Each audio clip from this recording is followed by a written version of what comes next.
Sige, sige. Doon. Diane Castillejo, ABS-CBN. Sinugod po sa Makati Medical Center kaninang umaga si Senate Minority Leader Ponce Enrile.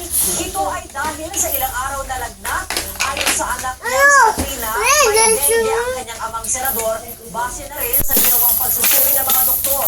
Kwento ng pamilya Enrile galing sa probinsya ng kanilang senador nitong weekend. Dinapatay ng mga doktor ang siyam na isang taong gulang na senador. Minomonitor din nila ang kidney, diabetes at ang heart condition ni Senator Enrile.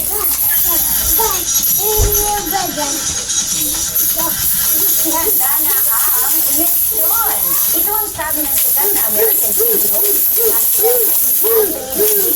at magsusulit siya sa Pinas para sa kanyang Annie Award. Awan mo't sumumba. Masayang inanunsyo ng kilala dun sa kanyang top-rated show sa CNN, ang Parts Unknown.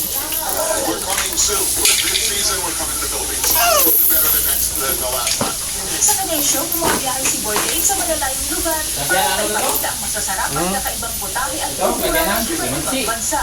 Ayon kay Boy Dave, excited siya Sigaw mo pala lang ang konti. ibang pagkain Pinoy, pero meron siya Sandal lang sa mga lutuin na nais na muling matikman. Kuya, huwag mong kainin yan. To all my Filipino fans, we're coming. Start roasting a pig. Slowly, slowly. Sa pangatlong pagkakataon, nagmuli si Boy Dave at ang Parts Unknown ng outstanding informational series on special sa katatapos ng Creative Arts Emmys. Dinagawa ng seremony ng mga premiadong palabas sa telebisyon. Matapos na itong bahagi ang bilang award sa Creative Arts Emmys, sa isang linggo gaganapin ang main event, ang Primetime Emmys, kung saan dadalo ang pinakamalalaking artista sa telebisyon. Yoang Chavez, ABS-CBN News, Hollywood.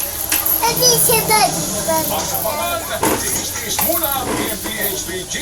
Umapina sa mga motorista sa pool ng pagsarado ng ilang U-turn slots.